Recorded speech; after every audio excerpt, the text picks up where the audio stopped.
of everyone's time. We've got some interesting presentations today, and are so happy that all of you can make it here to learn about the Northwest Bat Hub and get a recap on NA Bat from this past season and kind of some of our plans moving forward. And we just have a number of interesting presentations today.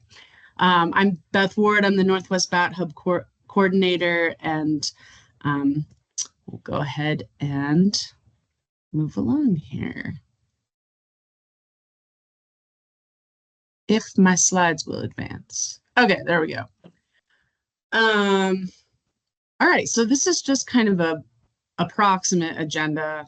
I've sort of put in a buffer of time after each presentation for questions instead of saving all questions for the end.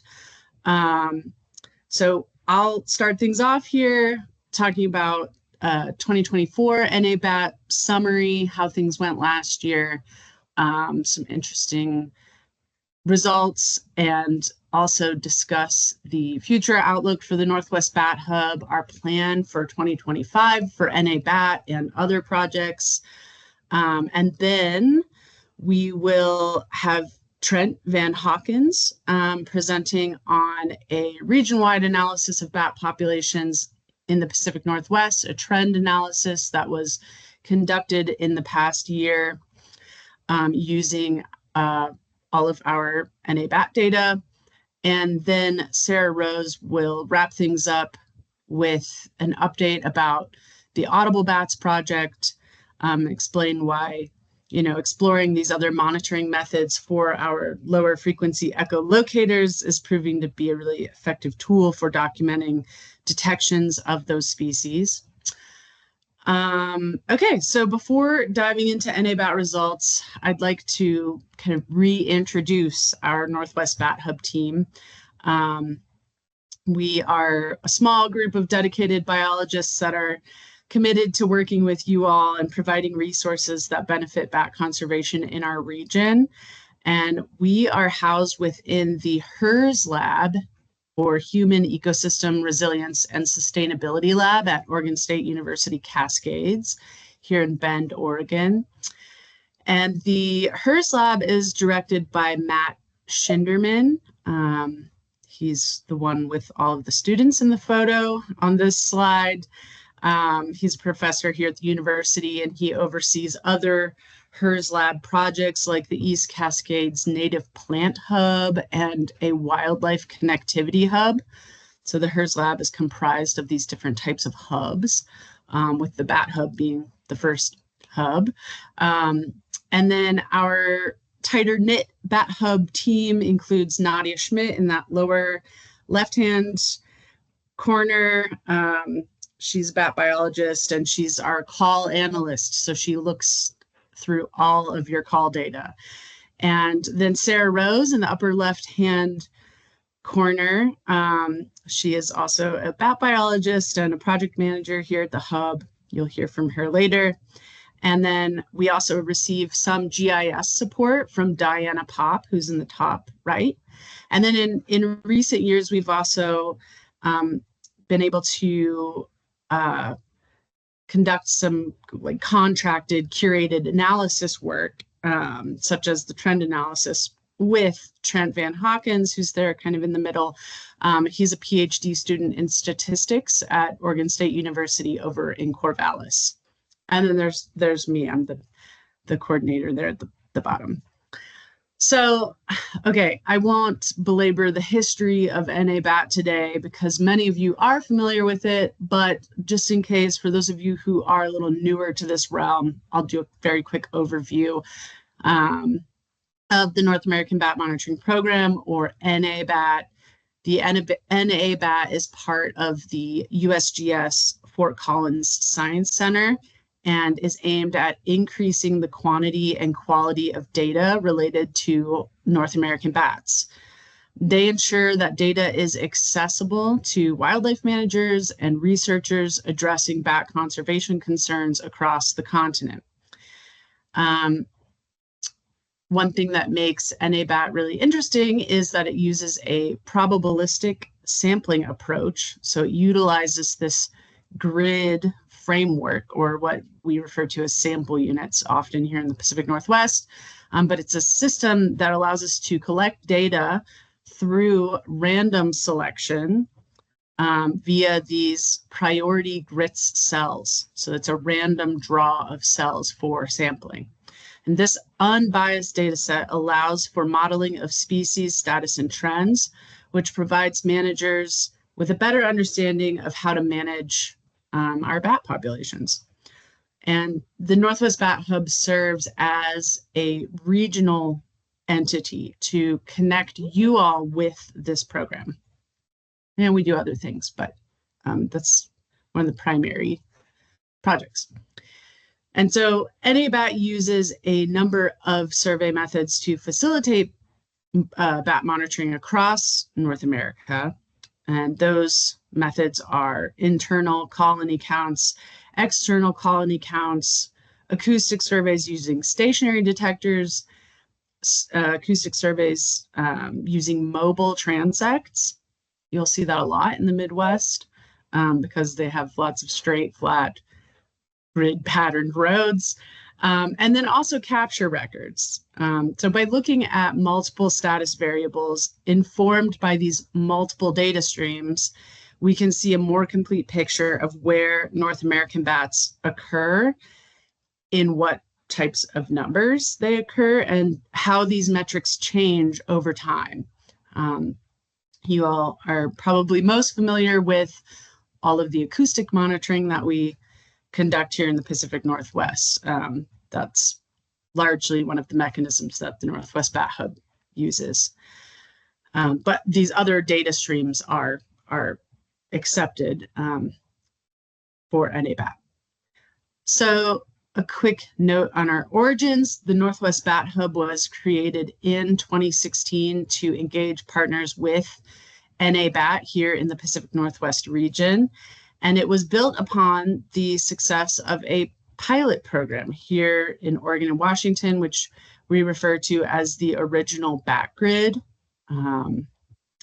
So some of these sort of what are referred to as legacy cells are still being surveyed today, at least those with a high priority grits number, which I'll get a little more into later. But the Northwest Bat Hub is here as a node in this broader network, which implements NABAT regionally and locally. And we unite regional partners to leverage and share resources and expertise, which creates an efficient economy of scale that addresses our individual and shared challenges and helps fill information needs. And I should say we're just one of at least 10, maybe 11 hubs now across North America. And we're one of the original hubs to kind of help prove out this method for implementing the program. So we, of course, could not do this without your contributions, whether it's deploying detectors in the field or participating in our trainings or funding our lab. While we're a small team of bat biologists here in Bend, Oregon, the hub is really a massive network of partners. You all, our state and federal agency biologists, NGOs and other small organizations, and many volunteers. So you all play a really crucial role in our success, and we're really grateful for your participation and collaboration. Okay, so there's some background on NABAT and the Bat Hub. Now let's move on to NABAT 2024. Some results. We had broad scale engagement and participation across all partners this year. Collectively, we surveyed 411 sites in Washington. That's acoustic individual sites. 479 sites in Oregon and 340 sites in Idaho. Now these are again, those are individual acoustic sites. This is stretched across 307 sample units or grit cells across the region. So that's amazing coverage. Well done to everyone. And many partners participated this year with varying degrees of capacity. Our OSU crews, for those of you who are not aware, the Bat Hub typically hires some field staff to help sample at priority grit cells where they might occur on private property or in places that agency partners or our partners can't make it to. So it kind of helps offset and fill in some of the gaps. But anyway, in 2024, our OSU crews surveyed a third of these sample units, the total sample units. The state agencies like IDFG and ODFW and WDFW covered approximately another third of the region's sample units in each state. And then all other agencies, organizations, and volunteers combined covered that final third. So obviously, everyone has varying degrees. Everyone has varying degrees of capacity and sizes of, regions or refuges or districts. But it's interesting to see the breakdown nonetheless. So for 2024, the Bat Hub received more than 1.3 million audio files of raw data that were recorded.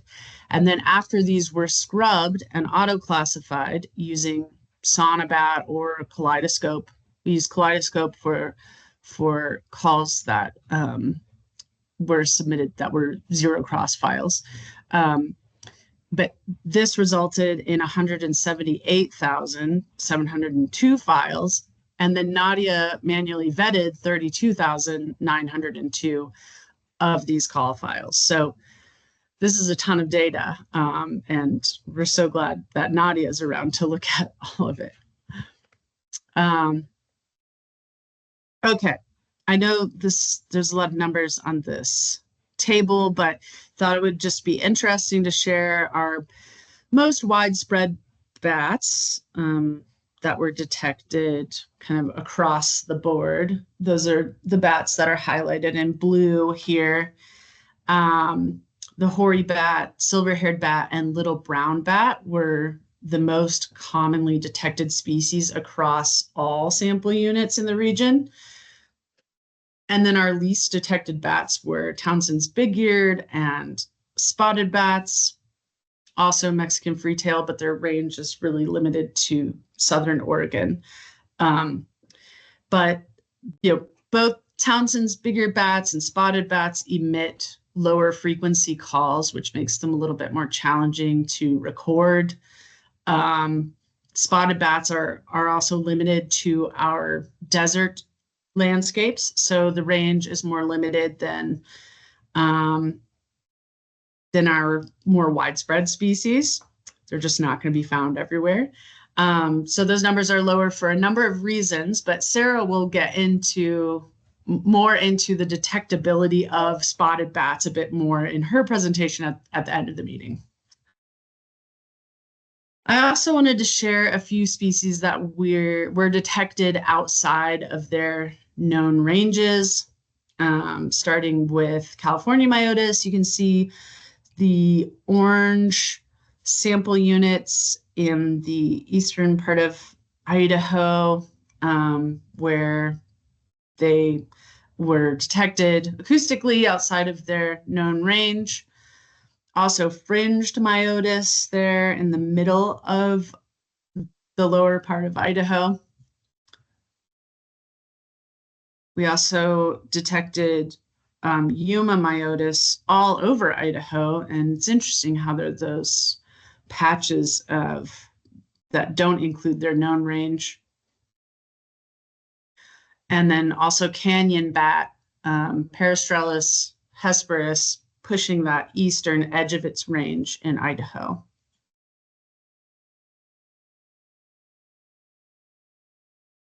Okay, so I shared this clip of our data viewer last year. Let me just see if I can play it again. But I wanted to share it again because it is a resource that we update and we provide every year, and it's accessible from our website. We've updated the data viewer again this year with the 2024 data. So you can go in, you can explore cumulative species richness at sample units throughout the region. You can turn on their gap range maps and see, um, you know, the range. Sorry, distracted there. You can also, yeah, turn on the different.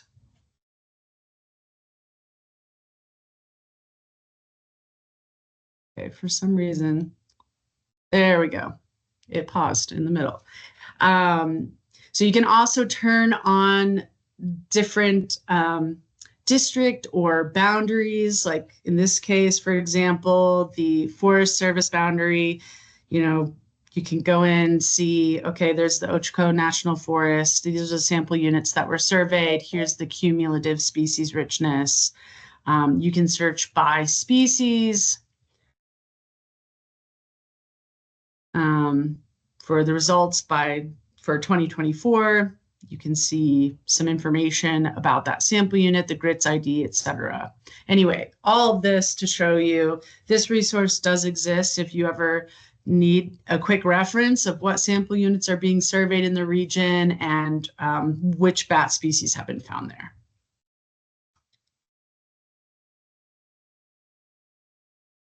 Okay. I also shared this last year, but I want to share it again because it's so important.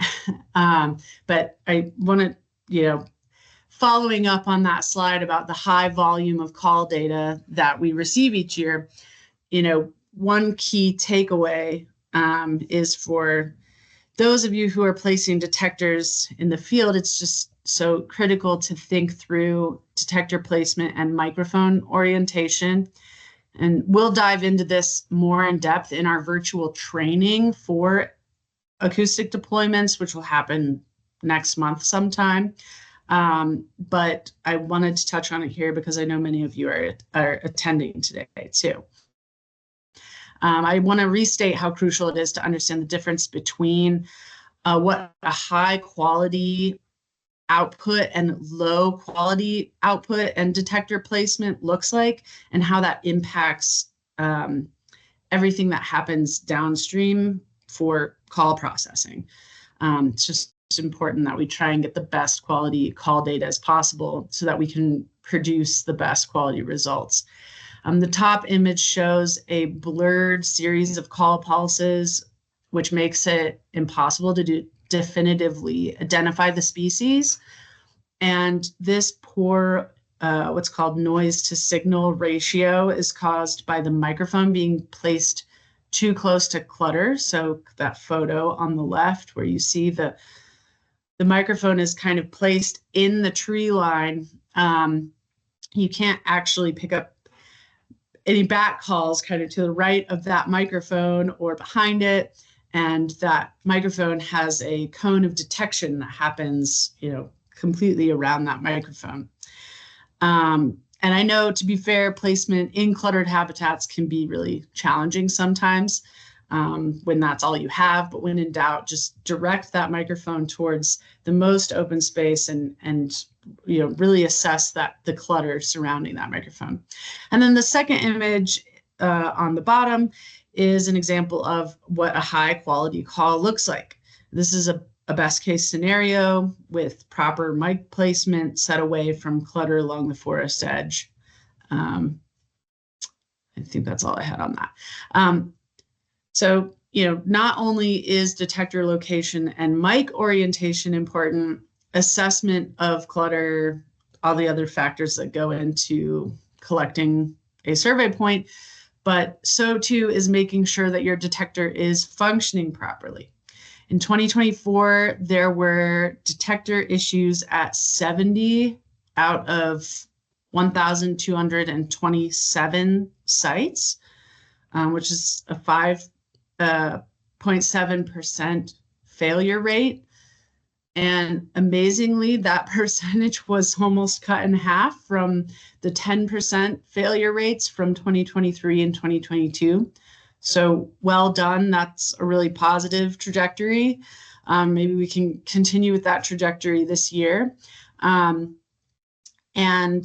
it just is really important that your detector is functioning properly so we can record calls. And some of the common recording issues that are likely a result, recording issues can be likely a result of detector sensitivity at shutdown. So making sure you're shutting down your detector properly for recording. Internal clock battery failure. We had a number of clock battery failures in the last year. We are recommending that you change your clock batteries in your detectors like every 3 years to prevent some of this random reset and shutdowns of the detectors, especially with the Pedersen D500X detectors. Another reason for detector failure could be from physical damage or detector log file issues, or maybe your detector needs a firmware update. Definitely check for those, or reach out to us because we can always help steer you in the direction of what needs to be done so that you can have a successful deployment.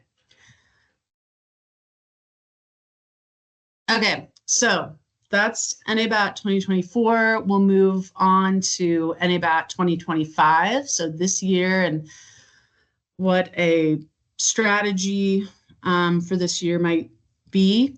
The Northwest Bat Hub is currently facing a funding shortfall, as many of our federal partners are currently unable to, start new agreements or amend existing ones.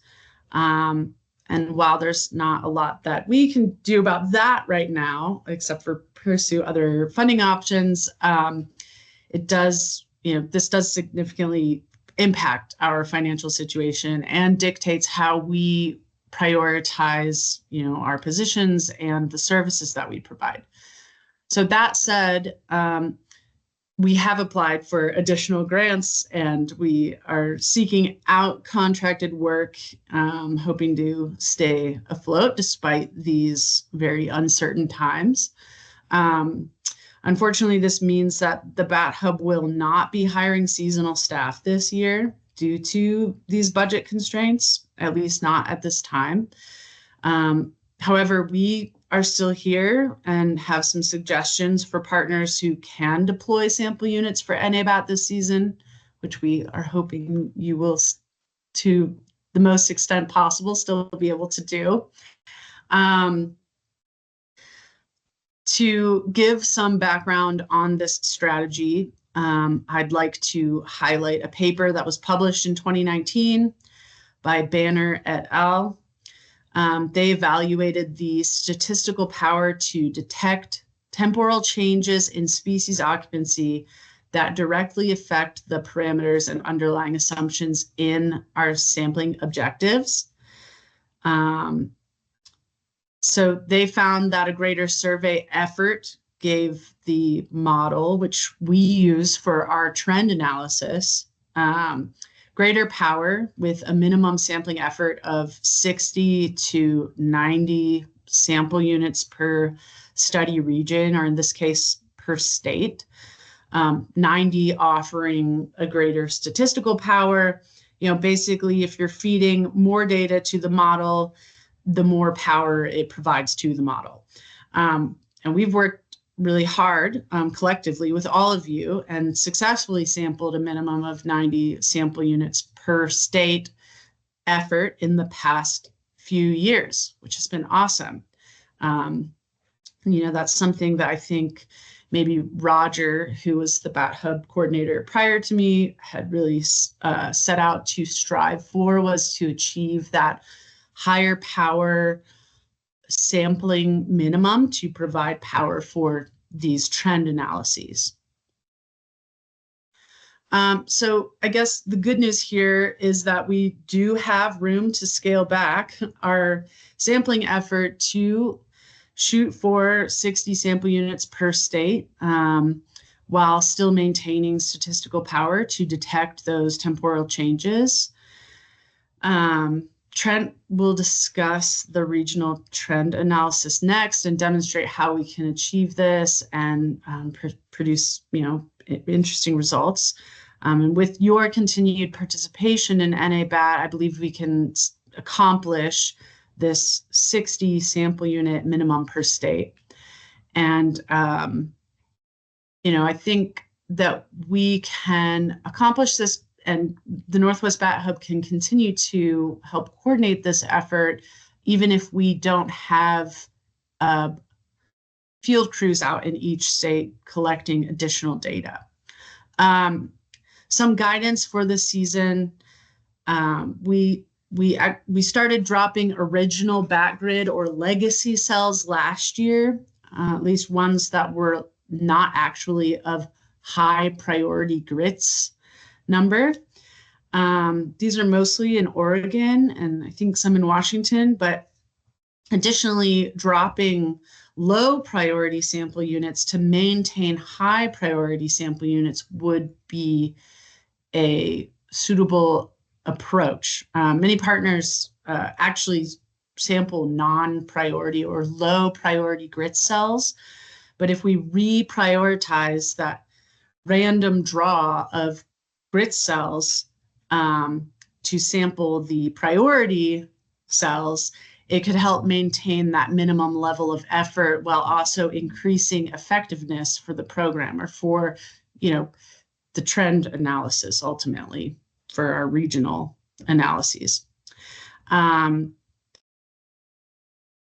know that folks are limited by the extent to which they can sample outside of regional boundaries or districts, might limit your ability to do this. But if there is an interest in sort of analyzing the grits numbers that you are currently sampling and see if there are some higher priority units that you could, or sample units that you could sort of trade out for, that would be an option for helping at least with our modeling. And we can always assist you in selecting the appropriate ones for this year.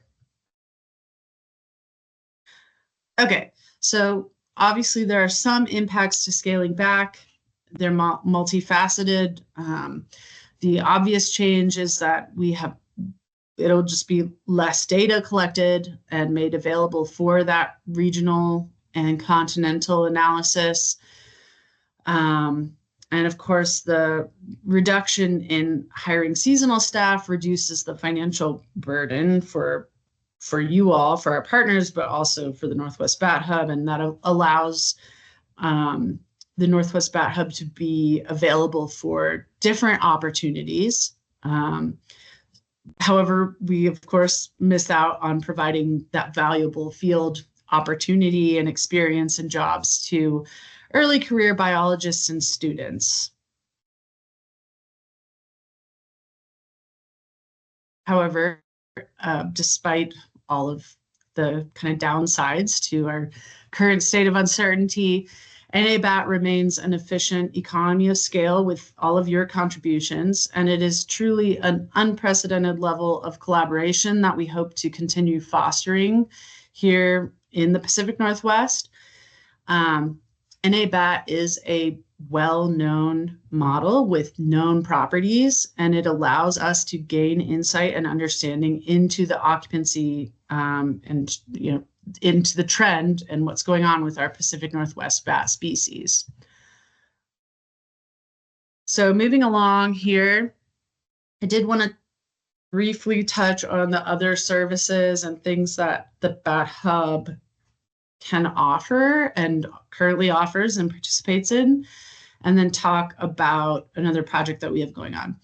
The Northwest Bat Hub does a lot more than coordinate NA-BAT monitoring for the region. We offer assistance to partners on research and monitoring plan development.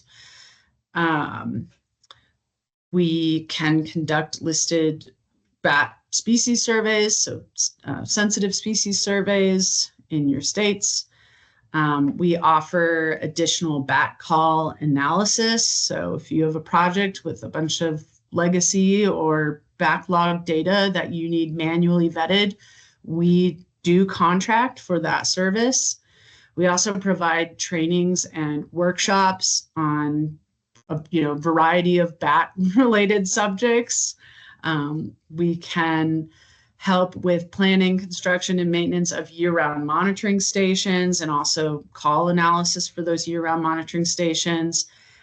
We also maintain and operate a MODIS tower here on OSU's campus in Bend, and enjoy participating in that project. So this is from the MODIS dashboard, but for those of you unfamiliar with MODIS, I know many of you are, but for those who are unfamiliar, it is a fixed wildlife tracking system. So an antenna that is mounted to a pole that can detect tagged animals up to 10 miles away. So this is used widely for birds, but also for bats and insects. The past few years, the Pacific Northwest MODIS partnership has been really helping to expand this network. I'm sure many of you all are partners in that Pacific Northwest MODIS partnership, and we are also happy to be a part of it. And we'll be helping to co-host a MODIS workshop here at OSU Cascades later this month with partners like ODFW, who are part of the received some CSWIG grant funding in the region to build more MODIS towers and conduct some tagging efforts. So we hope to be involved in similar types of workshops in the future as well. So if you have ideas about that, come to me afterwards or reach out anytime. And then one just fun thing to share from our MODIS tower, despite some interference issues with detectability around our MODIS tower at this time, we are still lucky enough to record a hoary bat last summer, which was tagged it was part of a study that the Forest Service in Region 5 in Northern California was conducting, tagging hoary bats. And this particular bat, you can see, was tagged in Northern California, south of Eureka, was again detected up near Klamath Falls, Oregon, and then at our tower in Bend. So pretty cool stuff to know that that our tower is in fact working. So moving along here, what lies in store for the Northwest Bat Hub? Well, funding pending. We hope to be right here helping to coordinate NA-BAT for this year. We'd also, would like to expand our capacity for work with partners interested in expanding the MODIS network and conducting projects oriented to MODIS. We're also open to additional contracting work, as I mentioned, analyzing call data for partner projects or conducting sensitive species surveys. We also plan to update our trend analysis, which again, Trent will talk about more next, with more years of data. And then also Audible Bats the Audible Bats project will definitely be continuing. That project was able to receive some state funding through the OCRF grant here in Oregon. So that project will largely be supported by that grant this year. And then some upcoming events going on. Western Bat Working Group meeting is in San Diego later this month, and I will be there. So please come find me or reach out. I'd love to meet with you all in person if any of you will be there. Nadia will also be there. And then the Pacific Northwest MODIS workshop, partner workshop here also at the end of the month. I will also be distributing a virtual NA-BAT training in May to all of you. And then there will also be a lot of Audible Bats group surveys and individual surveys throughout the summer. And Sara will elaborate on that later, but definitely talk to Sara if you want to get involved with that project and conduct some surveys. And so, yeah, thank you so much for being here. NABAT in the Pacific Northwest might look a little bit different this year, especially for us and not having as large of a seasonal workforce available, and a little bit more of a scaled back approach. But we are still here now to shepherd this program along with all of your participation and input. And this might just mean that myself and Sara and Nadia make it into the field a little bit more this summer to deploy some sample units if our funding streams come through. So anyway, thank you all very much.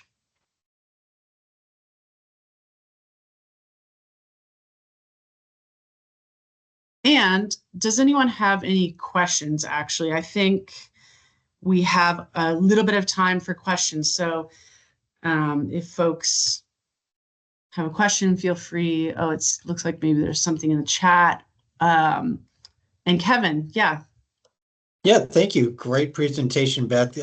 Thank you. Really enjoyed it. What is kind of the go, no-go kind of time frame for the field crew decision that you make? Just so we're aware that we're still working and trying to get our financial assistance CESU agreement navigate through the process. So we're still working on that for the annual funding that we provide from refuges and ES, which we gladly contribute to this effort. Yeah, that's a great question. Thank you for asking. So we've applied for some grants that I hope to hear back about in mid-May. So like a month from now, I'll have a better grasp on what the rest of our year's funding could be. How we could be more supported through a baseline of funding at least. But I would say as of right now, we don't anticipate being able to hire any field crews. I guess if some funding constraints change over the next couple of months, then we certainly could still hire some field crews, even maybe mid-season, to bring them on for the latter half. Or again, myself or Sara or Nadia being able to go out and kind of fill in some of the blanks. But I think this year we will be looking at that reduced capacity, whether we're able to bring seasonal crews on or not. Is that a sufficient answer, or can I? No, that's helpful. I was just looking for clarity? refuges. I mean, it was like a 50-50 split, if I remember correctly, between those that your crew sampled versus ones that, Right. refuge biologists like Will Ritchie is on this call, sampled. So it's a great, partnership and helped us out tremendously to have that kind of support from the seasonal crew. Right. Yeah. And, this, and there might be a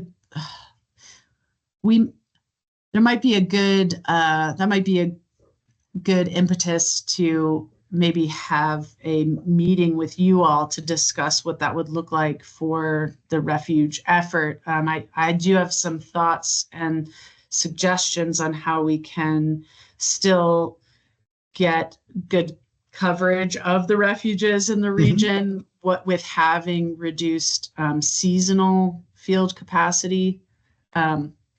Anyway, so yeah, that would be awesome. And Jennifer Herner Thogmartin was in another meeting this week and unfortunately wasn't able to join us because she definitely, should be involved with that conversation. But yeah, we look forward to the opportunity to discuss it. Yes, yeah, that sounds good. Thank you. Thanks, Kevin. Okay, looks like a couple of other folks on the line. Adina? Hi, thanks for this presentation. I'm with the Forest Service, and I just had a quick question. You mentioned using Kaleidoscope. We've been playing around with it a little bit. I didn't catch exactly what you said about when you use it. So if you could just elaborate on that just a little bit, it'd be nice. Sure. Yeah.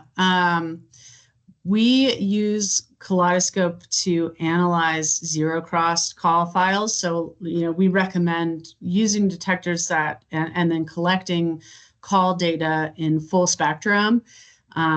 We prefer using Sonobat to analyze all of the call data, and Sonobat, we can only look at those full spectrum calls. So, I guess that's the reasoning why I mentioned it. And feel free, Nadia or Sara, to chime in if you have other thoughts about that. But that's the circumstance when we are using Kaleidoscope versus Sonobat. Thank you.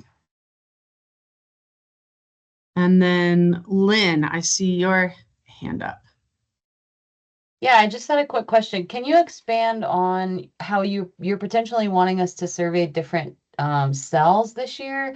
Did you want us to contact you individually to discuss those shifts? I think if you have capacity either, and off the top of my head, I don't remember which, like in this moment, which sample units you survey, but I know you have a handful of them. And if there's, capacity to, right, like if you're sampling a low priority grit cell to then change over to sampling a high priority grit cell, it at least is more effective for our broader regional trend analysis, because it is that grits number is a random draw. So those high priority numbers are a less biased approach towards sampling. Right. I guess I couldn't remember because I think the original ask was to select and start surveying in the high priority grid cells.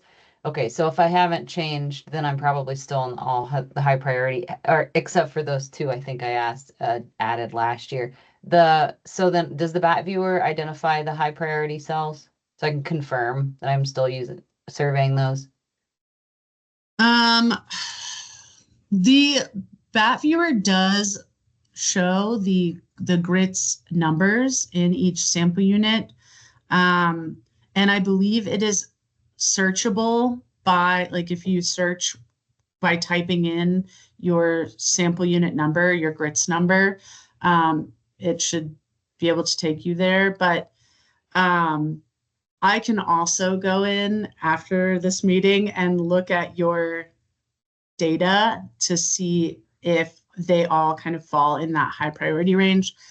Now, I know some partners also are conducting sampling in additional sample units for a more localized project, and they're using the NABAT framework to conduct we have two of those. Okay, yeah. So I was going to say there's, possibility that could also be the case. Yeah. Okay. Well, yeah, I just want to get the data that's helpful, make sure I'm sampling in the appropriate units so you guys can maximize your efficiency. I just wanted to confirm that and didn't know exactly how, but I think I still am in those high priority cells. Yeah.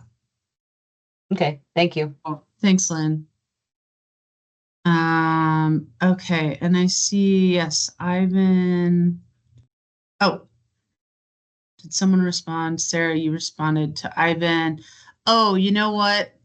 Not seeing a way to filter it by species. It's not working right now. Okay, well, we will take a look at that. Sorry, Ivan, but thank you for pointing that out.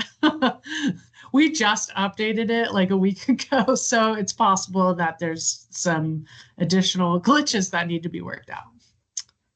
So I'm making a note of it. Thank you. Do we have any other questions for me before we move on to Trent, who's going to present on the results of trend analysis that was conducted this past year? Okay, cool. When in doubt, you can always reach out to me afterwards. I'm always happy to talk to anyone on the phone, set up a call, whatever, email. I'm available to you. So thank you. Okay, I guess we'll go ahead and get started with Trent. All right, thank you, Beth. I appreciate that. Great presentation, by the way. Okay. Can everybody see that? Okay, awesome. All right, thank you, everybody. Thanks, Beth, for the introduction and the great presentation. Like you said, I will be giving kind of an updated trend analysis using the acoustic monitoring data from 2016 to 2022, specifically the summer monitoring data that Beth mentioned that everybody's familiar with from the NABAT framework. So just a bit of an overview of what I'll be talking about. I'm going to start talking a little bit about occupancy modeling just to kind of give everybody a little bit of a background. And so that way, when we get to the results, we kind of understand what we're looking at. I'll talk a little bit about the specifics of our methodology that we need to know for the results. And then, of course, I'll go through the results and then, what the implications are maybe from those results. All right, so jumping right into it, I was just going to give a little bit of a motivation for occupancy modeling and why we should use it in this framework, other than that it was designed by ecologists and statisticians at NABAT to be used with this particular type of model. And I think there are some interesting quotes, one from a textbook that is really commonly referenced for this type of model, and the other from the Status and Trends update from 2022, I think, from NABAT Central. So the first one says, in spite of its extremely wide scope of application and the interest of science in process, the dynamic occupancy model must be one of the most underutilized models in all of ecology. It is the most natural model for population dynamics for when individuals cannot be individually identified, for example, for a population study where territories are defined as sites, which is exactly what we have here with bats. And then from the NABAT Status and Trends update, it says, ideally, we would fit fully spatiotemporally dynamic occupancy models at the grid cell spatial scale. However, we cannot currently meet the data and computational requirements of these models. So I think those are just two kind of nice testaments to why we should use this modeling framework. NABAT Central has a little bit more of a complicated modeling picture. They're infusing multiple data sources into their modeling structure, not just the summer acoustics. But anyways, I think it's just a good motivation for why we should be doing this. And then, of course, there was a 2019 paper from Tom Rodhouse, Roger Rodriguez, and others who have been heavily involved with NABAT over the years that used a similar modeling framework to what I'll be showing today. So we're not necessarily starting from scratch here. So I'll give a little bit, I just want to clarify some terminology, at least the terminology that I'll be using when I refer to these things, just because I know it can differ a little bit. So when I say site, I'm specifically referring to one of the 10 by 10 kilometer sample units that we sometimes call them, or cells, and not one of the individual acoustic detector deployments. When I want to refer to those, I'll say spatial replicate or just replicate. And by that, I mean, I'm referring to the location of an individual acoustic detector deployment. And when I say detection, I mean the positive identification of at least one individual from the species of interest at one of those replicates. And just to expand a little bit on what Beth's been saying about the sample design for this study, I think it's really great that we have it, and it's not the case often in statistical analyses that we have such a robust sampling design. And the purpose of GRITS allows us, if we follow the GRITS priority, like Beth said, we'll arrive at an unbiased sample, both at the region level and at the state level, which is really clever and the purpose of grids. So it helps deal with what we call like spatial autocorrelation in statistics. I won't talk too much about the data collection process because I think probably almost everyone here has either participated in it or knows about it in some way or another. But you get the overall idea. You go out to the sites, you deploy the detectors at usually hopefully one of the 4 quadrants within the 5 by 5 kilometer quadrants within the 10 by 10 kilometer cell. Or sometimes if you can't get to all of them, you will stick multiple in one, which is fine. And then we take all that data, it goes through scrubbing in Sonobat or maybe in Kaleidoscope, and then is manually vetted by Nadia to ensure that we know what species we're looking at. So after the data goes through that process, this is kind of like a general idea of what it looks like. So, we'll just have like the identifiers for each cell and replicate and when it was recorded. And then we have what's called a species detection history. So that's what you see here with the 1s and 0s, where 1 indicates detected and 0 indicates not detected at that replicate on that night. And what do we want to do with this data? So we've got to build up a little bit of the statistics behind this. So we're interested in estimating the true occupancy, or we're interested in knowing the true occupancy state. And I'm going to call that Z, and it might follow this statistical distribution we call Bernoulli. And I'm saying in words, I'm saying, what is the probability of occurrence for a given species at a specific site in a specific year? But what we have actually observed is the probability that we detected a species at a given site and replicate in a specific year, given that species was truly there, right? So if we don't detect a species, we can't necessarily say that it wasn't there. We're just saying that we didn't detect it. And just to give like a little bit more, I guess, like intuition behind these, like a Bernoulli distribution is the statistical distribution we would use to model like a coin flip. So like if psi is 0.5, that would be an even coin. And the binomial is the statistical distribution where you would say like, how many heads do we see in 3 coin flips, for example. So you can kind of think of putting these detectors out there as like, we're flipping a weighted coin and seeing if we detect these species. So what we run into here is, I'm calling it a problem of imperfect detection, right? Because just because we didn't detect a species doesn't mean that it's not there. It just means that we didn't detect it. But we can use Bayes' rule commonly used in statistics to get at this what we call a posterior distribution of what we're actually interested in. And so that's basically just like a mathematical combination of the data that we observed, what's the likelihood of the data we observed, multiplied by our prior belief about what that might be. And I'll talk a little bit more about what priors we used in this analysis in a minute.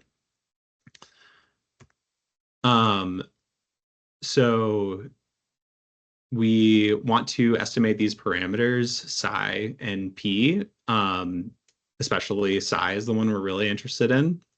But we might not just assume like that they're just random across space, right? We might think that they might be partially explained by some environmental information or by some like local detector level information that you'll be familiar with from like filling out a data sheet. And so we fit what's called these occurrence submodels and detection submodels to kind of further add explanatory information to those parameters. But of course, we want to know how this parameter is changing over time. How is this occurrence probability changing from year to year? That's how we arrive at trend over time. And so in order to do that, we need to consider this not only like what is the probability that we observed a species in a certain year. We have to think about how that might be influenced by if a species was present in a site last year, how does that impact it being present this year? Or if a site has never been, if you've never detected a species at a particular site before, what's like, how is that different from, sites that have been colonized before? And this all is kind of like an oversimplification, but just wanted to give like some, uh, intuition behind what we're doing here. And then, of course, our ultimate goal is to describe trend. So we can kind of look at that in two ways. We can look at average occupancy across years, that psi parameter that I was talking about. We'll get from this Bayesian framework, we'll get a full distribution of what that might be in each year. And I think that's helpful for kind of getting the full story of what's going on. Or we can look, but we still need some kind of criteria for like what is truly decreasing and what is truly increasing, what is flat. And for that, we use this total change in occupancy metric that I'm denoting with this Greek letter lambda. And we'll be taking the ratio of psi in the most recent year, which in this analysis is 2022, to psi in 2016. So it's just saying what is compared to 2016, like what are the occupancy probabilities that we're observing now?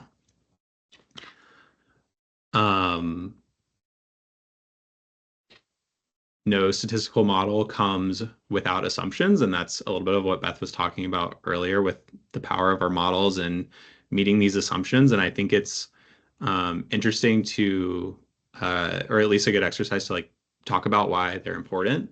So the first one is closure. The species was either present or absent during a single night deployment period within each of the 4 spatial replicates of the season. So for example, species aren't like leaving a grid cell in the night and like not coming back or something like that.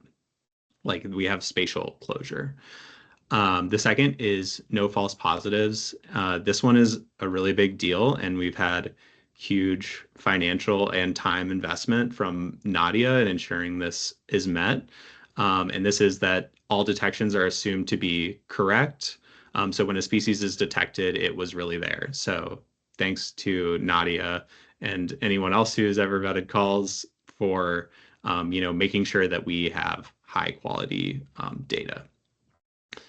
And then independence of detections. So sites are far enough apart that detections at one don't affect detections at another. So for example, we're not detecting the same individual twice. And I think it's just good to, think about these and think about why they're important. For this independence of detections, that's why we try to get, the protocol is to try to get like one detector into each of the 4 quadrants. And then when you can't do that, to try to space them out by at least 1 kilometer. All right. Last thing I'll talk about here is, what are some of the trade-offs of working in what we call a Bayesian framework? Probably, the biggest advantages are that we get robust inference. So we get what's called the full posterior distribution. So like a full probability distribution for every one of these parameters that we're interested in looking at. So we get a measure of uncertainty with each of our kind of estimates. And this allows us to summarize uncertainty across both time and space. And then, of course, we can use prior information. Like, so for example, we could use information from the original bat grid, which I think was carried out between 2003 and 2010 to inform some of these parameters. We don't have to go in blind pretending like we don't know anything about these bats, because we do. Probably the biggest drawbacks, and this is really common for any Bayesian analysis, is that it's a bit computationally intensive. You have to do this process called MC-MC sampling. It can be a little bit slow to run on computers, and it definitely takes a little bit of getting used to, and I guess like programming expertise to run it.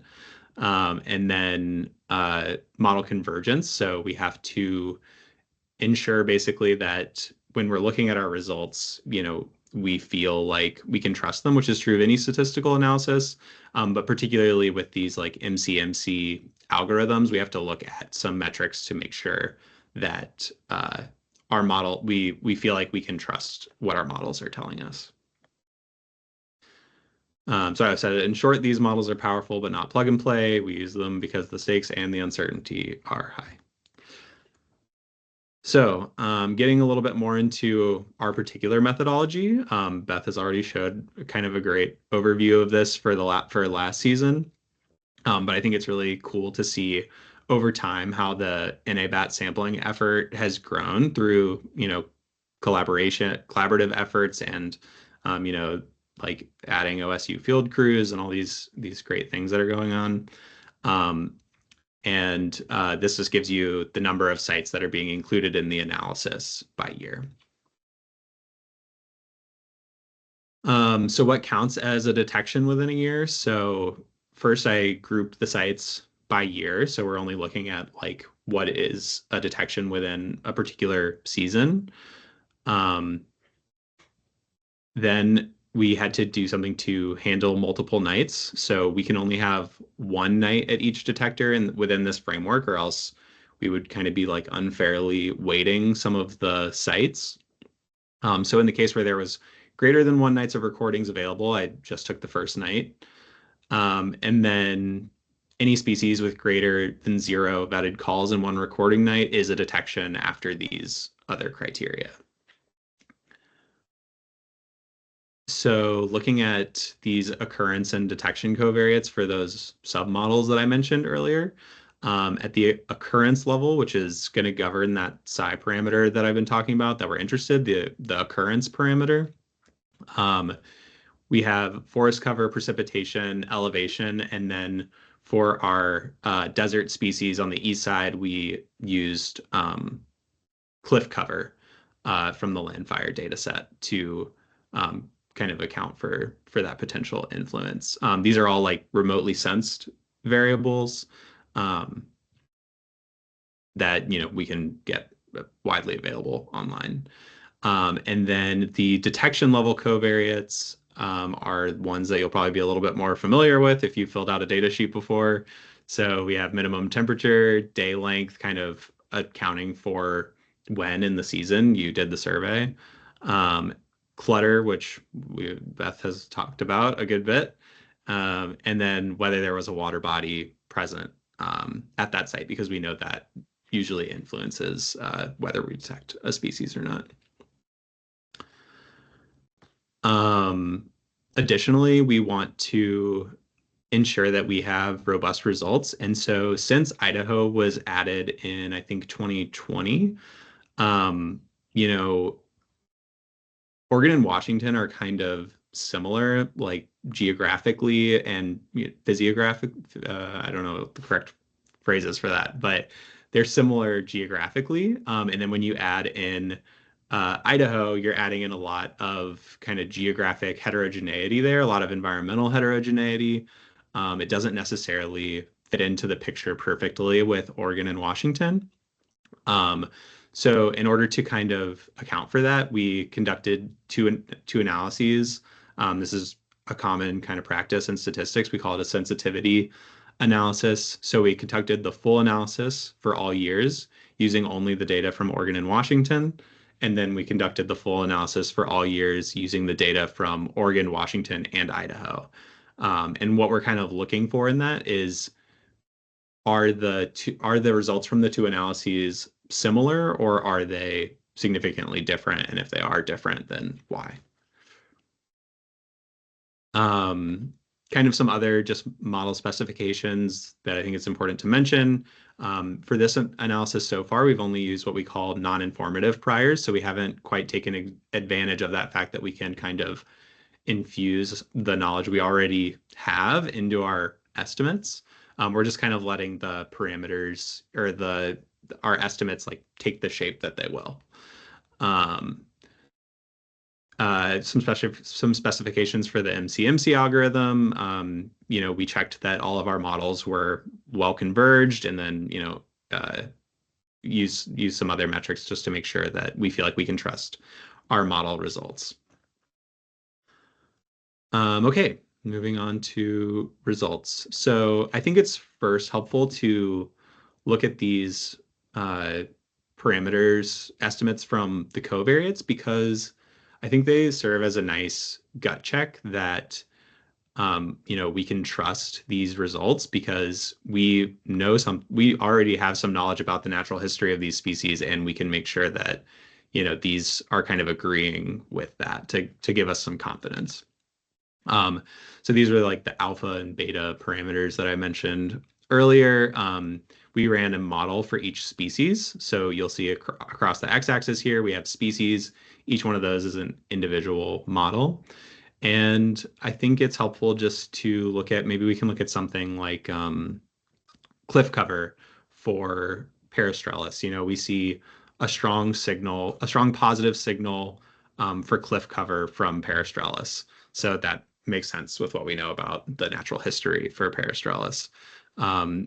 Similarly with maybe like precipitation, maybe not precipitation. Let's look at forest cover. So, a strong positive signal for forest cover from for Llano. Oh, whoops. For Llano and Californicus. So those all kind of agree with what we know about the natural history of these bats. And I'd say that those patterns are pretty strong, like across the board. And we don't have time to go into like the detection ones today, but they exist and the same patterns were shown there. And then I guess furthermore, you can see that, so the red bars indicate the Oregon and Washington only data, and then the blue bars, the full analysis using all the data from Oregon, Washington, and Idaho. And you can see largely they're agreeing. So they're overlapping almost everywhere, which is a good thing to see. That more or less means that we can, trust the results from our full analysis to be, I guess, robust to whether we're, when we're including all of this environmental heterogeneity. Getting at the ultimate question of trend is what we're really interested in here. So this is this lambda metric looking at the ratio of occupancy probabilities from 2022 to 2016 for each species. So the way to kind of interpret this graph is that any of these bars that are fully below 1, we would consider to be species that have a decreasing trend. Any of them that are above, like fully above the 1 would have an increasing trend.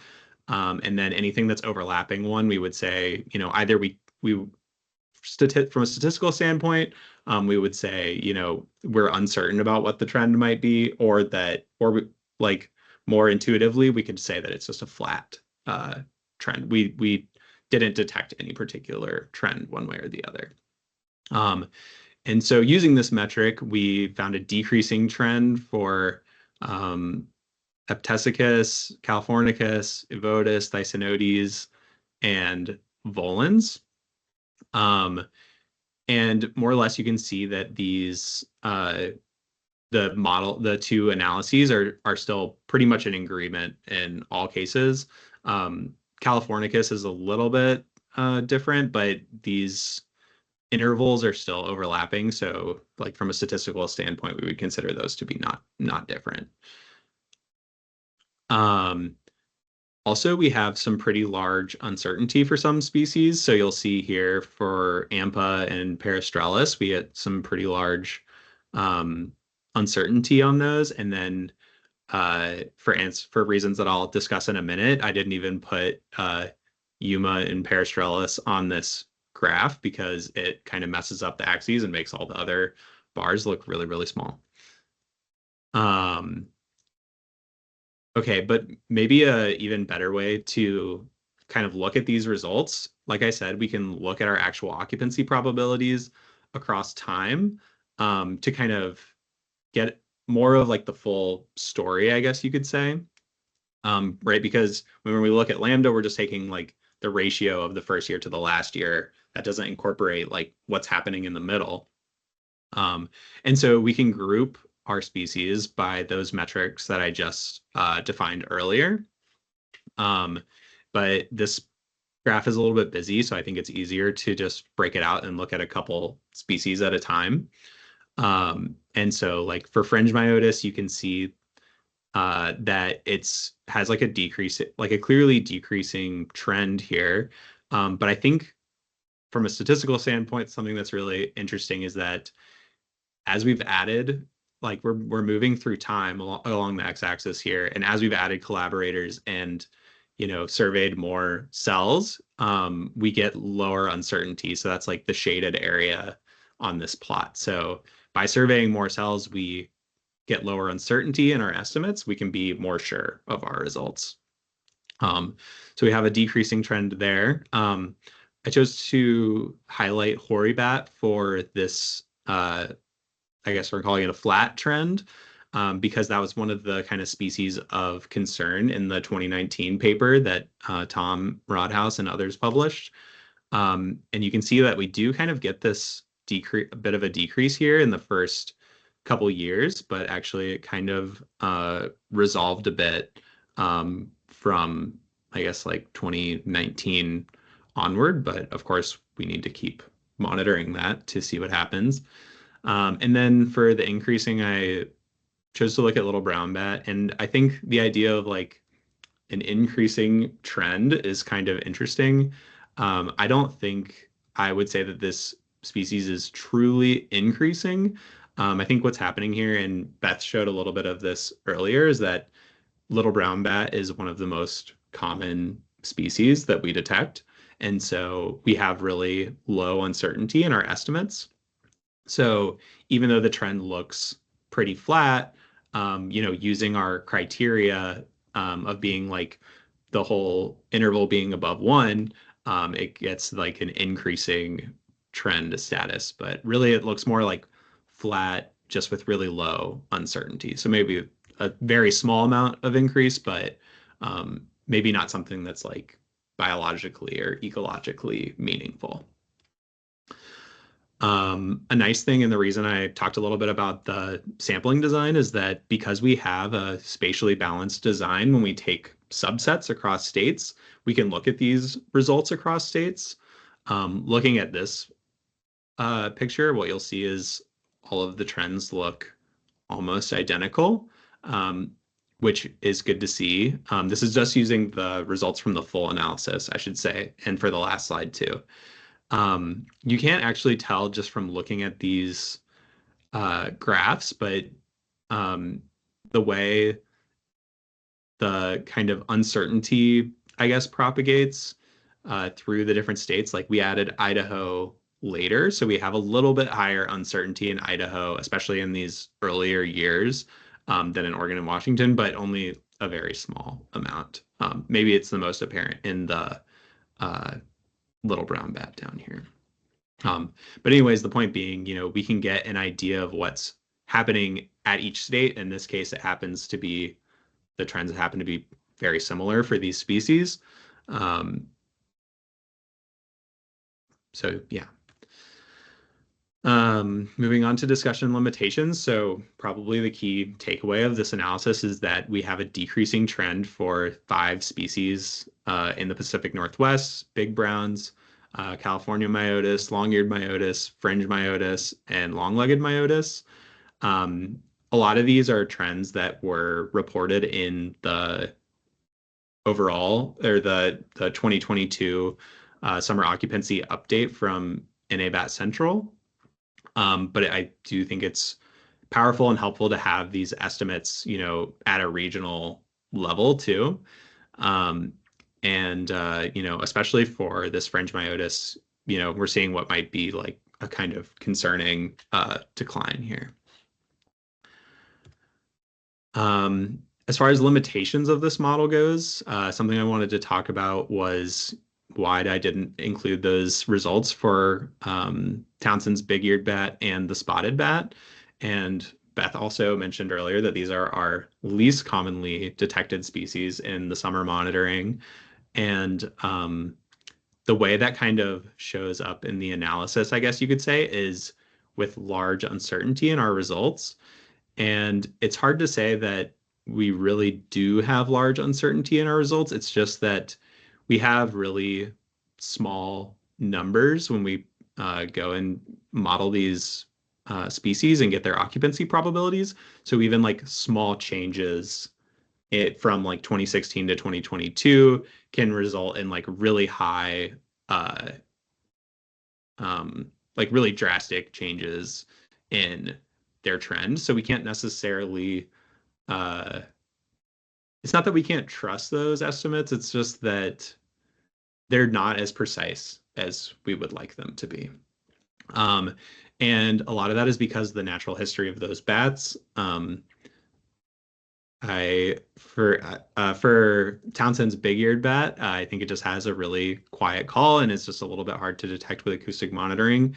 And then for spotted bat, there are a lot of reasons why it's difficult to detect with summer monitoring that Sara is going to share in a minute. And I think, this gives a good reasoning as to why we should, think about other strategies for detecting some of these low frequency bats, especially the spotted bat, since, its natural history kind of prevents us from modeling it really well in this particular framework.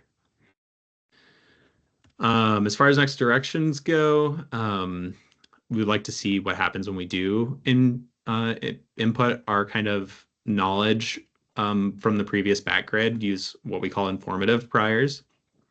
There are other potential trend metrics we could look at. The one I chose today is the one that NABAT, like, I guess I call them like NABAT Central, or like the overarching national NABAT used for their summer trend analysis, but there are other ones that we could look at. My guess would be that we'll arrive at similar results. And then, of course, for the further updates, so adding in 2024, 2025, and then, hopefully eventually later years into this analysis framework. The nice thing is that this is like a fully reproducible framework. As soon as we get the data processed into the database, we can update this analysis, which is a really nice kind of feature of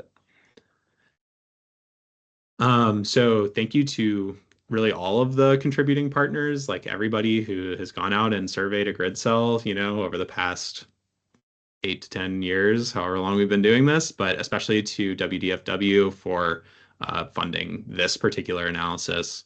Yeah, I'm happy to take any questions.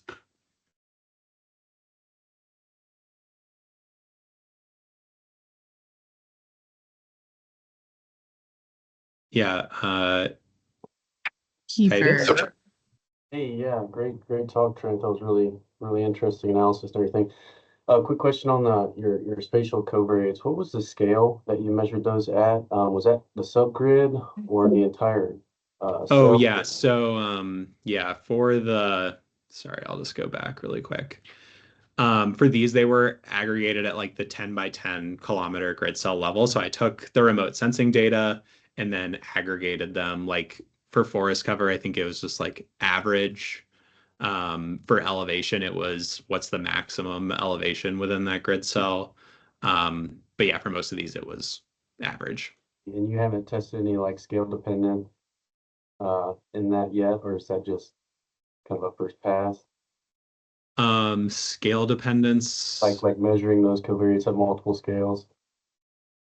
I guess because of like the framework of the analysis, I'm kind of forced to use like the scale of the grid of the 10 by 10 kilometer grid cell.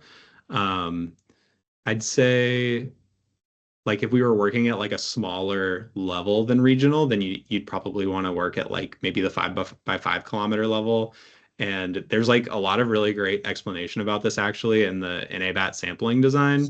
But for the regional level, like they designed it specifically to work at this like 10 by 10 kilometer level. But then there's like grid cells nested within each of those 10 by 10 kilometer cells so that you can plan like smaller spatial scale experiments that's really within good the stuff. framework. Great. And one more thing, have you looked at any, so I'm assuming you boiled all these occurrence data down across the whole sampling season, right? Yeah. I was curious just with some of those migratory species, if you'd considered maybe including some of those like temporal effects in the models. And that might be thinking ahead, but just out of curiosity. Yeah. When you say like temporal effects, you mean, Like, timing, when the sampling occurred, and the oh detection yeah. specifically. Yeah. Yeah, I would say like the closest I've done to that so far is to consider like day length as a covariate here in the detection submodel. That's kind of like a proxy, I guess, for like when in the season you recorded it. Um, but yeah, there are modeling frameworks that you could consider where you use like random effects for like time of year or something like that. I was thinking. Mhm. Just curious. No, really cool analysis. Yeah, thank you. Yeah, thanks. Yeah, great questions. And our hope here is that we can take this information and write it up into a publication too. So that's kind of the long-term future trajectory of some of this analysis. Mhm. Any other questions for Trent or regarding the trend analysis before we pass the torch on to Sara to talk about Audible Bats? All right. Awesome. Well, thank you so much, Trent. That was a great presentation, and we appreciate all the work that you've put into this analysis.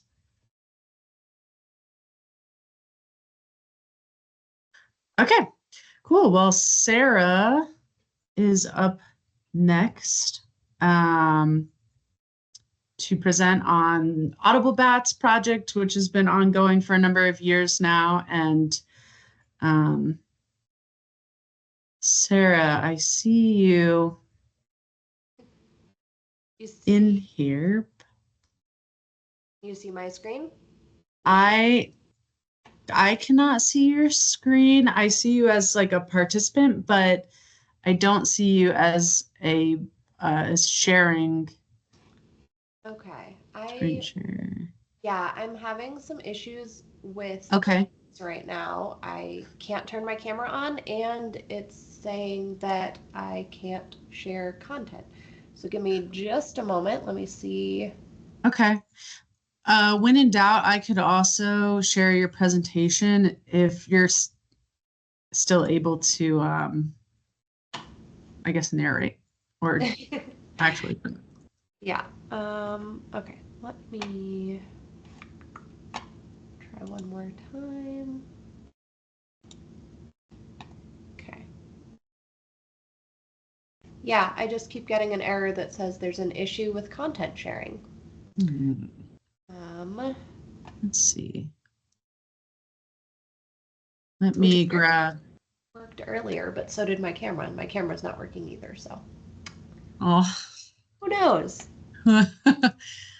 Yay, technology. Okay, I do have your presentation if you are if you're let me try opening it up here. I could always go ahead and share if you wanted to. What we're gonna have to do. Okay. All right. So let me get that loaded up here.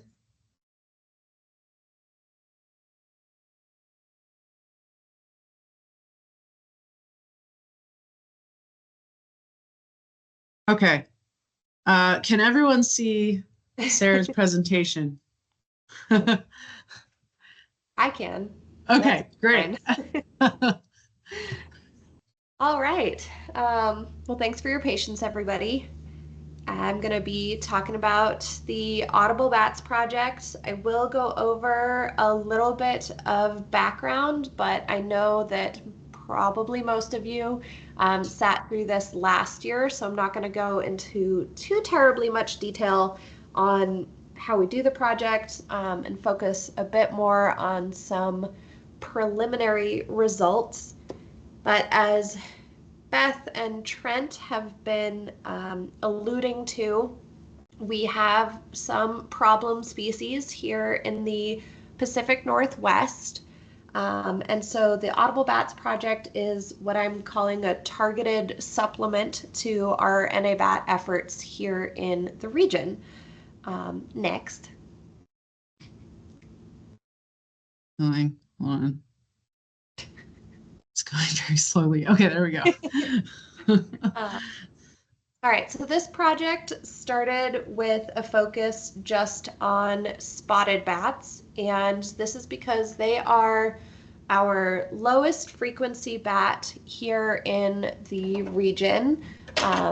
They are echolocating sometimes down around 10 kilohertz, and there is a suspicion that bat detectors aren't doing a great job of picking up these low frequency calls. We do know that they pick them up sometimes, but as we saw earlier, they're one of the least commonly detected species in the region. There are some rumors about which bat detectors do a better job of detecting these low frequency bats. It's something I plan on looking into with this project.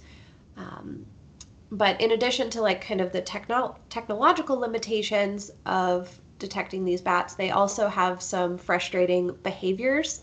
So they do fly particularly high. They roost in tall cliffs, and then they actually like to kind of commute pretty well above those tall cliffs. And so they might just be flying outside of the range of our detectors' abilities to record them. Then I think this kind of compounds with some suspected surveyor bias, and this is just kind of anecdotal at this point.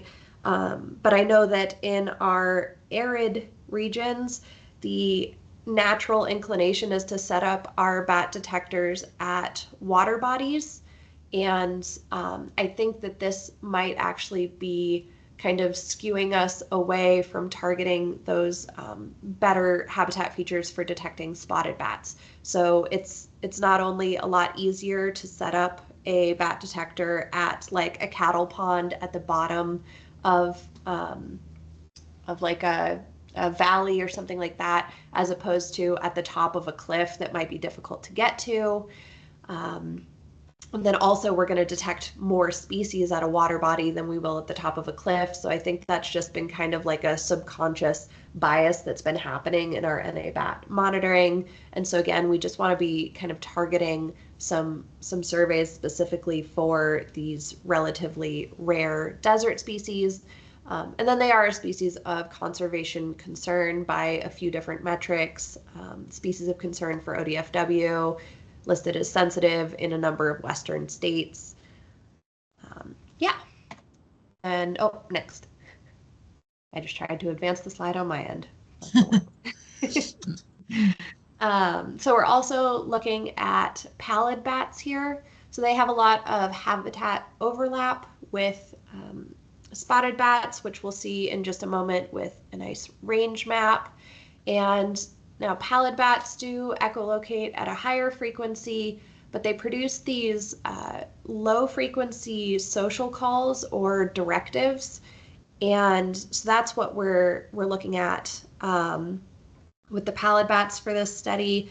And this is a little bit more on the experimental side of things, but I'm trying to find out if we can use some spatial modeling to kind of incorporate those social calls and see if we can start to hone in on pallid bat maternity colony locations. Because we don't have a ton of data on where our pallid bats are forming these maternity colonies in the Pacific Northwest. And in fact, a lot of our literature on pallid bats comes from the desert Southwest. And so I would like to have some more Pacific Northwest specific information on pallid bat habitat use and again, where these maternity colonies are being established. Pallids are one of those species where the males and the females, the conservation needs are different for them. So a lot of the literature suggests that they will only form these maternity colonies within a pretty short distance of standing water and things like that. So I just think that we need more information about them. Next. Yeah, and this is just a little bit of a visual of those frequencies. So that dashed line is the kind of upper range of average human hearing. So most people can hear up to about 20 kilohertz. Young children can hear up to like 28 kilohertz is the estimate. And so spotted bats are echolocating pretty consistently below that 20 kilohertz line. We're seeing some harmonics above that, but most of the calls are below. The pallid bats are echolocating above that 20 kilohertz line, but then those social calls that we can see are dipping below that line. And fortunately, the spotted bat echolocation calls and the pallid bat social calls are pretty easy. Once you hear them, you can distinguish them from one another pretty easily. And so this kind of leads me into how we do these surveys. These are active acoustic surveys. So we actually go out and sit and quietly and listen for these bats in mostly high priority NA bat sample units. And so this is not a replacement for the passive acoustic monitoring, but a supplement to it. Sometimes we're doing this at the exact same location where we've set up our bat detectors, and sometimes we're doing it at different locations to try to specifically target spotted and pallid bats. Next. And this is just kind of a weird little flow chart to show some of the difficulties with detecting the bats. And yeah, so I'll just kind of walk you through this. The limitations of bat detectors I already touched on. These detectors were designed for those high frequency echolocation calls, so there is suspicion that they're just not as good at recording things that are not ultrasound, essentially. It might be that they just don't get triggered because they're not picking up ultrasound, or that they're actually not recording, even if they do get triggered. So I do hope to test the efficacy of different detector models for these low frequency bats. To that end, I will be asking folks if you have pretty much any bat detector besides a Pedersen D500X that I could borrow at some point this summer. I'd be greatly appreciative. The Bat Hub only has Pedersens at this point, and obviously not room in the budget right now for purchasing more detectors. But yeah, I'm planning to do some kind of side-by-side comparisons of detectors in areas where I know there's a lot of spotted or pallid bats. Then we've got the surveyor bias, which I already kind of discussed. I know especially for like our field crews, they are covering a lot of ground in a short amount of time.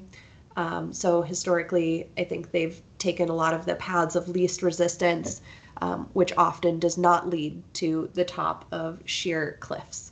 So again, these are going to be more targeted surveys. Both of these species are pretty rare on the landscape.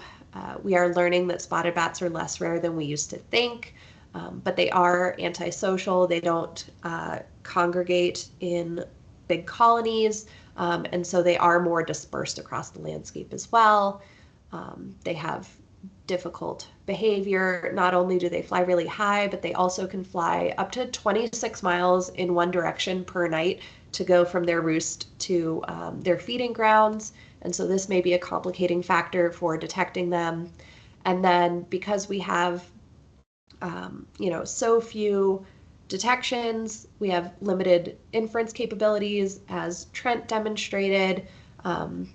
For spotted bats, it's just, we can't be very confident in our predicted occupancy. And then for pallid bats, I don't think anyone's really attempted to predict where maternity colonies are, but it would be helpful if we could do that when it comes to conserving the species moving forward. And next.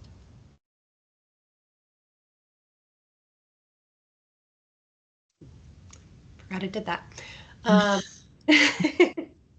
So that leads me back to just the two basic goals for this project: improve spotted bat range maps or occupancy predictions, specifically for the Pacific Northwest, and then to see if we can predict pallid bat maternity colony locations using those social calls.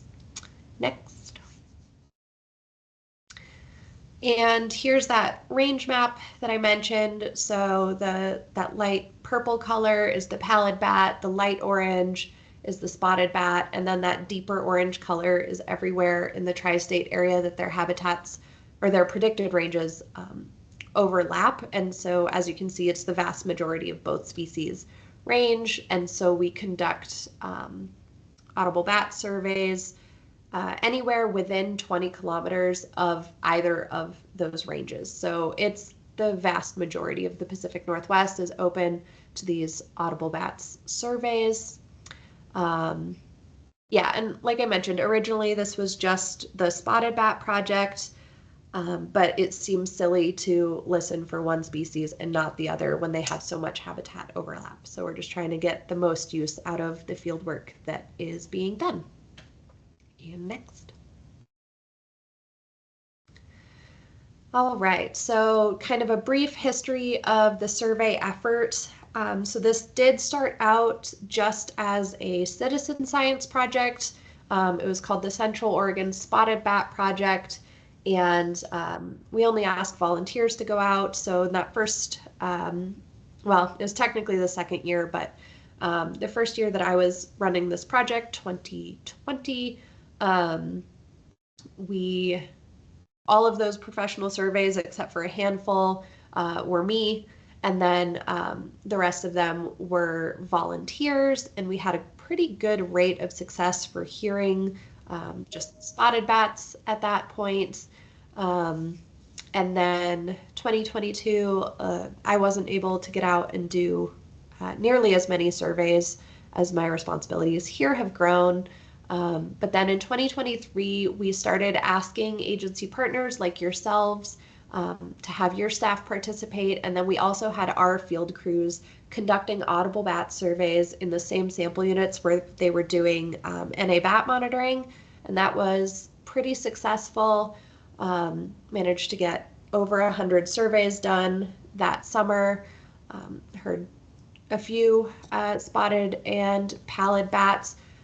Relatively low success rate for hearing bats that year and compared to all of the other years. And I think that may speak to a high level of surveyor bias. So I don't know if perhaps we had technicians who didn't have as good of hearing as we might have hoped, or maybe they just didn't have the confidence, or maybe the training wasn't thorough enough because that number bumped back up in 2024. And we had quite a bit of success in 2024. So yeah, so this just shows how the project has grown. But I did also want to point out that about 95% of the professional surveys that were conducted in 2023 and 2024 were done by Bat Hub staff. There hasn't been a ton of agency participation yet. This is my polite request that if you're going to be out in the deserts at all this summer, especially in the evenings, if you would consider listening for these bats, that would really help me out. We'll circle back to that in just a little bit. Next.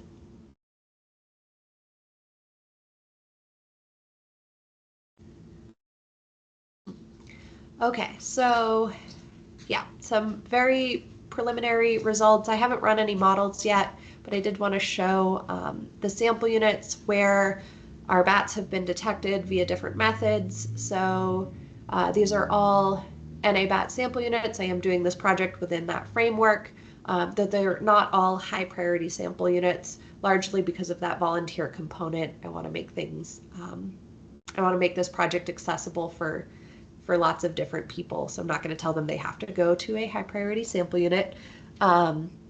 So the yellow squares are where we have recorded spotted bats via the NABAT protocol, and that's cumulative from 2016 to 2024. As you can see, there's like a very large gap kind of in the middle of their range in the Pacific Northwest where we just don't seem to record them, which I find fairly interesting. And then we've got those dark orange, reddish orange squares, and that's everywhere that we've heard them following the Audible Bats protocol. And then that medium orange is everywhere that we've detected them via both methods. So not a ton of overlap where we're hearing them via both methods. It seems to be kind of hit or miss, the different ways that we detect them. Now, the Audible Bat surveys have not been done in every NA-BAT, high priority NA-BAT sample unit, so some of these squares have only had one survey type conducted in them. But yeah, just kind of a visual representation that the two different methods seem to be effective in different areas, and I'm not entirely sure what that means at this point. Okay, next.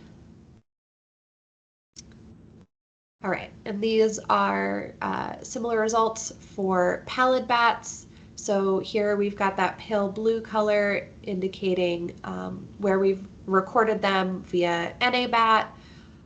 They're a higher frequency echolocator, so we all are recording them in a lot more sample units than we are the spotted bats.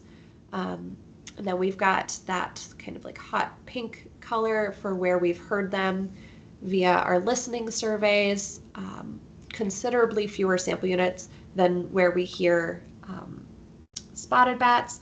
I do think that spotted bats are easier for people to hear, but also you have to consider that with spotted bats, we're listening for their echolocation calls, and they're pretty much always echolocating while they're flying. Pallid bats are only producing these audible social calls when they're around other pallid bats.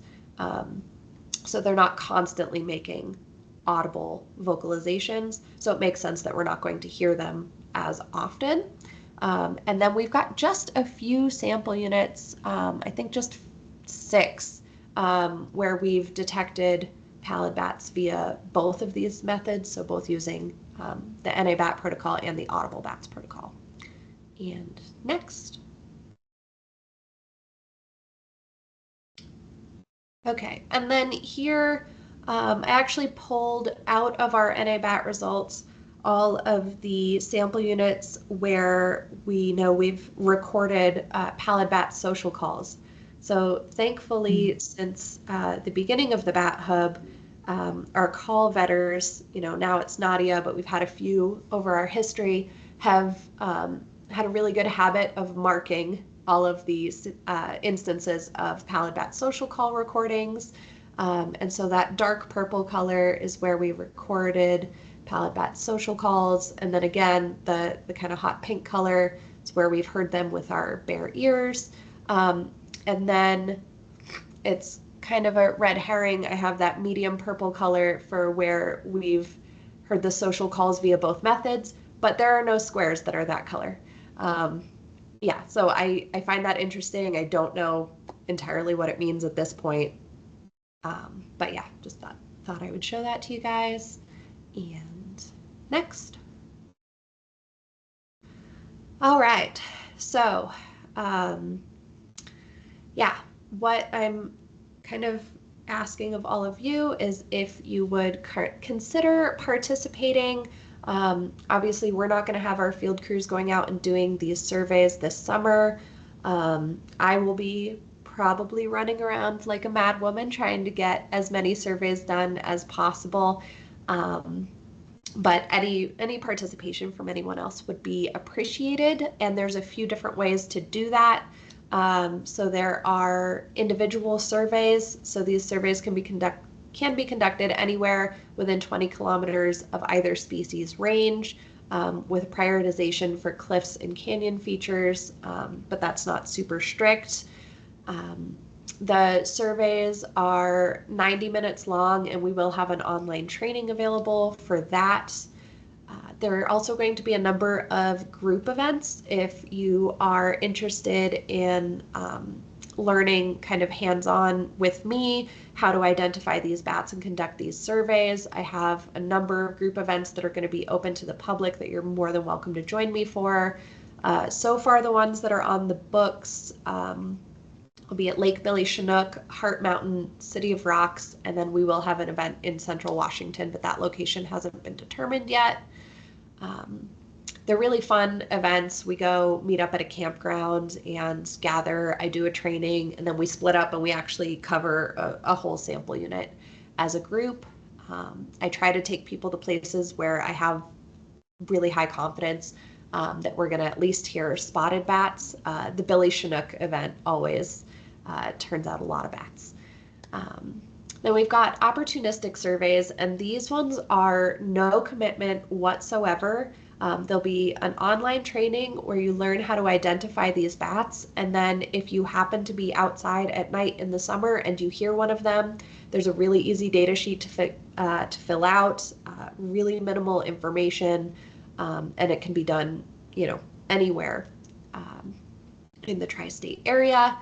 So if you like to camp, or if you're out doing like owl surveys, I don't know, whatever other nighttime field work you do, you could just keep an ear open. I would be so greatly appreciative.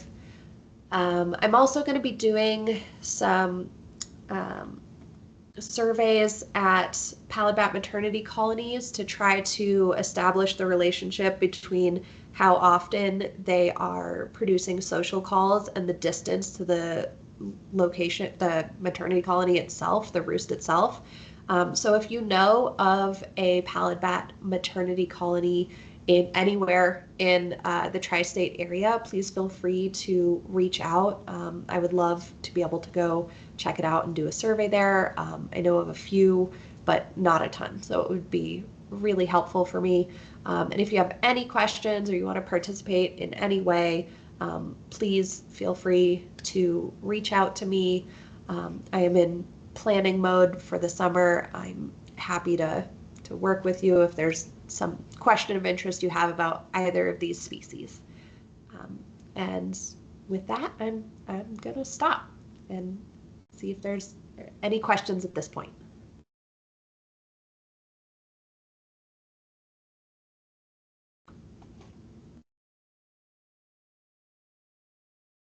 All right. Do we have any questions for Sara? Thanks so much, Sara. That was great. And I can attest to these group events for the Audible Bats surveys as being fun and informative, and nice to go in person where you can get that hands-on training.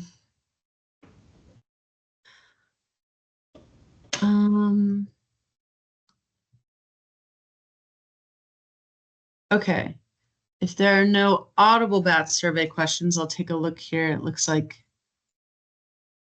there might be, okay, question from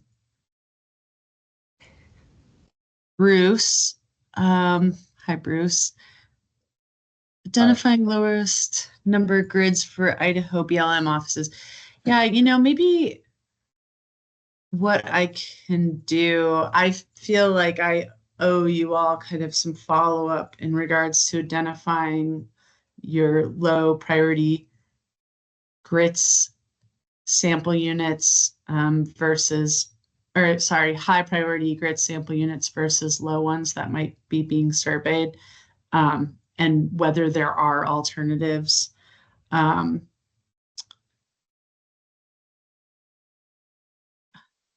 I guess I just don't recall how those grids were initially identified. And, obviously our field office biologists stick within their field office. So it's not like we can look at the lowest 80 or lowest 60 and just Right. everybody take those. So. Right, exactly. And I totally get that too. And also I know that the vast majority of the sample units that are currently the high priority grid sample units that are being conducted in the region were ones that we have been conducting sampling in for a long time, like even prior to me being here. So I'm assuming that Roger Rodriguez, who's my predecessor here at the Bat Hub, likely worked with, whoever, I guess it would have been Paul McKella with the Idaho BLM on choosing which sample units to conduct surveys in. The Bat Hub does encourage folks who are interested in sampling in general, or they have a specific interest to, reach out and talk to us about, if you have kind of a side project where you want to do some sampling also. So yeah, I guess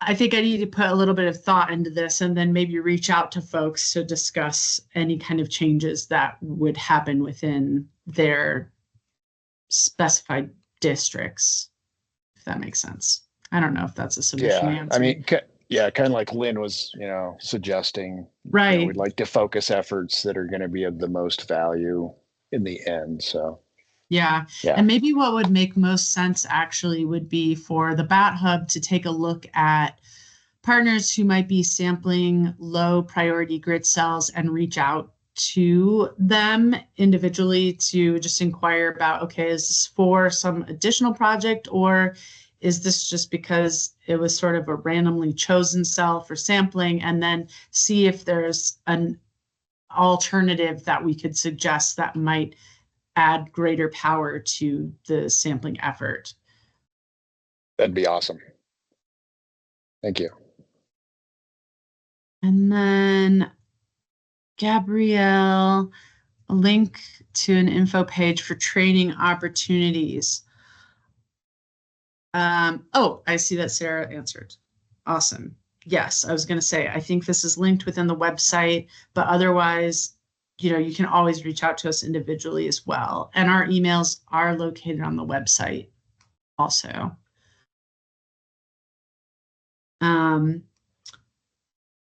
Brenda asks, for Sara, is your City of Rocks event located in southern Idaho? Yes, it's within City of Rocks. Yeah, exactly. Yep, it's in the park. Okay. Awesome.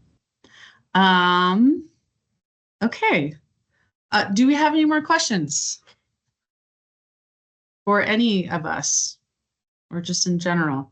Obviously, reach out to me if you have anything additional. I'm glad to see that we did not go over 2 hours, so that didn't abuse your all's time. And I guess if there's no further questions, thank you all so much for attending this year. We really appreciate your partnership and all of the effort that you put into conducting sampling every year. And with that, I think we can jump off of here. So thank you. Great presentations. Thanks, everybody. Thanks, Beth. Thanks, Sara.